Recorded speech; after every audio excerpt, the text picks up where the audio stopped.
حج مکمل ہو گیا، اب کیا کریں؟ اعلیٰ حضرت فرماتے ہیں حاجیو آؤ شہنشاہ کا روزہ دیکھو، کعبہ تو دیکھ چکے اب کعبے کا کعبہ دیکھو۔ اللہ نے جن کو حج یا عمرہ نصیب کیا ہے اللہ انہیں بار بار نصیب کرے، اور جن کو یہ سعادت نصیب نہیں ہوئی انہیں بھی بار بار نصیب کرے۔ مدینہ شریف شمال میں ہے مکہ المکرمہ سے، اور کعبۃ اللہ کا جو میزاب ہے پرنالہ جسے کہتے ہیں اس کا رخ ادھر ہے شہر محبوب کی طرف۔ تو اعلیٰ حضرت فرماتے ہیں حاجیوں ذرا غور سے دیکھو کعبہ کیا کہہ رہا ہے، بازو نکال کے بتا رہا ہے اگر قبولیت کی مہر لگانی ہے تو مدینے چلے جاؤ۔ اللہ اکبر۔ تو حضور علیہ السلام کے روزے پہ حاضری دینا قریب واجب ہے، علماء نے لکھا، اور حضور نے ارشاد فرمایا من حج البیت ولم یزرنی فقد جفانی، جس نے حج بیت اللہ کیا اور میری زیارت کے لیے نہ آیا اس نے میرے اوپر ظلم کیا ہے۔ اور قرآن مجید کی آیت گواہ ہے وَلَوْ أَنَّهُمْ إِذْ ظَلَمُوا أَنفُسَهُمْ جَاءُوكَ، اے حبیب یہ لوگ اگر اپنی جانوں پہ ظلم کر بیٹھیں تو تیری چوکھٹ پہ آ جائیں۔ میرے شہر کا ایک شاعر ہے اس نے اس کا ترجمہ کیا، وہ کہتا ہے مجرم ہو تو منہ اشکوں سے دھوتے ہوئے آؤ در تواب پہ روتے ہوئے آؤ، قرآن میں مذکور ہے توبہ کا طریقہ، سرکار کی دہلیز سے ہوتے ہوئے آؤ۔ اگر اپنی جان پہ ظلم کر بیٹھو تو محبوب کی چوکھٹ پہ آؤ، اور پھر اللہ سے معافی مانگو،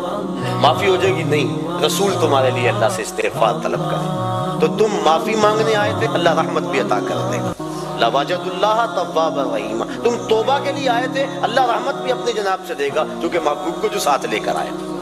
اللہ اکبر۔ یہ حضور کی ظاہری حیات میں بھی تھا، مسجد نبوی میں استوان ابی لبابہ اس پہ گواہ ہے، حضرت ابو لبابہ نے اپنے آپ کو بندھوا دیا اور قسم کھائی جب تک حضور نہیں کھولیں گے میں اپنے آپ کو نہیں کھلواؤں گا۔ اور پھر جب آیت نازل ہوئی تو حضور کے غلاموں نے کہا بشارت ہو تیرے گناہ معاف کر دیے گئے، رسیاں کھولنے لگے، کہا پیچھے ہٹ جو حضور کھولیں گے تو میں اپنے آپ کو کھلواؤں۔ اللہ زندگی میں بھی تھا، اور اس بار علماء کا جزم ہے کہ انتقال ظاہری کے بعد بھی حضور علیہ السلام کے روزے پہ جا کے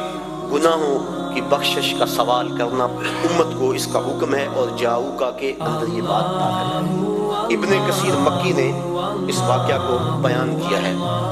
الجامعہ لحکام القرآن کے اندر امام قرطبی نے بھی لکھا ہے، صاحب مدارک نے بھی لکھا ہے، اور بھی علماء نے کتاب الشامل کے اندر بھی بہت سارے درجنوں علماء نے بلکہ مفسرین کی ایک جماعت نے اس بات کو بیان کیا ہے کہ حضرت امام عطابی رحمۃ اللہ تعالی علیہ کہتے ہیں کہ میں حضور کے روزے کے پاس بیٹھا تھا، ایک شخص آیا اور کہنے لگا کہ حضور میں اللہ کا یہ فرمان پڑھ کے کہ اگر اپنی جانوں پہ ظلم کر بیٹھو تو آپ کی چوکھٹ پہ آؤ، میں حاضر ہو گیا، اب میرے گناہوں کی بخشش چاہیے، اور اس نے 2 شعر پڑھے۔ امام عطابی کہتے ہیں کہ وہ فریاد کر کے چلا گیا، وہ چلا گیا تو میری آنکھ لگ گئی، آنکھ لگی تو مقدر جاگ اٹھا، حضور کی زیارت نصیب ہوئی۔ میں بتا چکا ہوں، میرے سامعین اس بات کو جانتے ہیں کہ حضور نے فرمایا جس نے مجھے خواب میں دیکھا اس نے مجھے ہی دیکھا، شیطان خواب میں آ کر بھی میری مثل ہونے کا دعویٰ نہیں کر سکتا۔ دوسری بات حضور فرمایا جس نے مجھے خواب میں دیکھا من رانی فی المنام فسیرانی فی الیقظہ، وہ ان قریب جاگتے بھی دیکھ لے گا۔ تیسری بات جس کے خواب میں حضور آئے حضور قصد اور مرضی سے آئے، اور چوتھی بات کہ خواب میں اگر کسی کو حضور نے کچھ عطا کیا تو وہ محض وہم اور گمان نہیں تھا، حقیقت تھی۔ اگر وہ سیری کو چادر ملی صبح اٹھے تو کندھوں پہ موجود تھی۔ شاہ ولی اللہ محدث دہلوی فرماتے ہیں، اور یہ تمام مکاتب فکر کے نزدیک معتبر ہے، فرماتے ہیں کہ خواب میں میرے والد شاہ عبد الرحیم رحمۃ اللہ تعالی علیہ کو حضور نے اپنے 2 بال عطا کیے، جب صبح اٹھے تو سرانے پہ موجود تھے، اور وہ ان کی زیارت لوگوں کو کروایا کرتے تھے، اور آپ فرماتے ہیں کہ جب ہم اس صندوق کو ہم لے کے چلتے تھے جس میں وہ بال تھے تو بدری سایہ کیا کرتی تھی۔ تو حضور نے خواب میں اگر کسی کو کچھ عطا کیا تو وہ حقیقت میں عطا کیا، جو فرمایا وہ حق فرمایا۔ اور در ثمین فی مبشرات النبی الامین کے نام سے مارکیٹ کے اندر کتاب دستیاب ہے جو شاہ ولی اللہ محدث دہلوی نے اپنے والد سے منقول روایات نقل کی ہیں جو خواب میں انہوں نے حضور سے سنی تھی اور ان کو انہوں نے حدیث قرار دیا ہے۔ اللہ اکبر۔ تو امام عطبی کہتے ہیں کہ میں سو گیا مقدر جاگا، حضور کی زیارت ہوئی اور حضور نے فرمایا قم یا عتبی والحق العرابی فبشرہ بالجنہ، آیا تبھی اٹھو اور جو دیہاتی یہاں بھی آیا تو اس کو ڈھونڈو، جب مل جائے تو میری طرف سے جنت کی بشارت دے دو۔ اور مدارک کے لفظ ہیں، مدارک کے لفظ کہ وہ شخص آیا اور آ کے بیٹھ ہی گیا، کہا جب تک بخشش نہیں ہوگی اٹھوں گا ہی نہیں، اور زاروں کے تار روئے جا رہا ہے، تو وہاں لفظ ہے فَنُودِيَ مِنَ الْقَبْرِ أَنَّهُ قَدْ غُفِرَ لَكَ، تو گنبد خضرا سے آواز آئی جا تجھے معاف کر دیا گیا۔ اس کے لیے آواز آئی، جو جتنی تڑپ سے جتنی محبت سے آئے اس کو اتنا ہی صلہ دیا جاتا ہے۔ اور 555 ہجری کا واقعہ ہے، اور اس کو تمام مکاتب فکر کے لوگ اپنی کتابوں میں درج کرتے ہیں۔ کتاب المناسک میں لکھا گیا، زکریا سہارنپوری نے کتاب الحج میں لکھا، اور بھی بہت سارے لوگوں نے لکھا۔ حضرت شیخ احمد رفاعی رحمۃ اللہ تعالی علیہ بہت بڑے بزرگ ہوئے ہیں اور حضور کی اولاد سے تھے، کثرت سے درود پڑھا کرتے تھے۔ پھر حاضری کا موقع ملا، حضور کے روضے کے سامنے جا کے کھڑے ہوئے، عرض کی حضور پہلے آپ کے بیٹے کی روح آیا کرتی تھی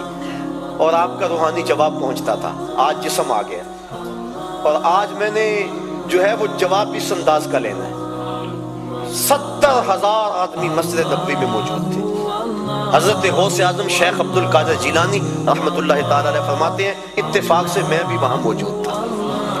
پھر کیا ہوا کہ حضور کا بیٹا، حضور کا جگر پارا، حضور کی اولاد سے حضور کا لخت جگر جو ہے وہ وہاں حضور کے سامنے گزارش کی اور کھڑا رہا کہ حضور میں اب جواب اس طرح کا نہیں لینا۔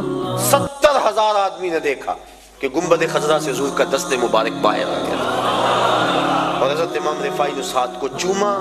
بوسے دیے، اور ان کی برکت سے جو مسجد نبوی میں اس وقت لوگ موجود تھے سب نے حضور کے مبارک ہاتھ کی زیارت کر لی۔ اللہ اکبر۔ اسی لیے امام مالک امام دار الہجرہ فرماتے ہیں کہ اگر کوئی شخص حضور کے روضے کی زیارت کر کے آئے، باقی 3 ائمہ کہتے ہیں وہ کہے میں حضور کے روضے کی زیارت کر کے آیا، لیکن امام مالک کہتے ہیں کہ وہ کہے کہ میں حضور کی زیارت کر کے آیا، اس لیے کہ حضور نے فرمایا جس نے میری وفات کے بعد میری قبر کی زیارت کی گویا اس نے میری زیارت کی۔ اور حضور نے یہ بھی ارشاد فرمایا من زار قبری وجبت لہ شفاعتی، جس نے میری قبر انور کی زیارت کی میرے اوپر لازم ہے کہ میں اس کی قیامت کے دن سفارش کروں گا۔ تو آؤ سرزمین مکہ حرم الہی کے انوار بھی لوٹیں، اور سرزمین مدینہ میں حضور کی رحمتوں کے سائے تلے بھی بیٹھے۔ مکہ بھی برکت والا، مدینہ بھی برکت والا،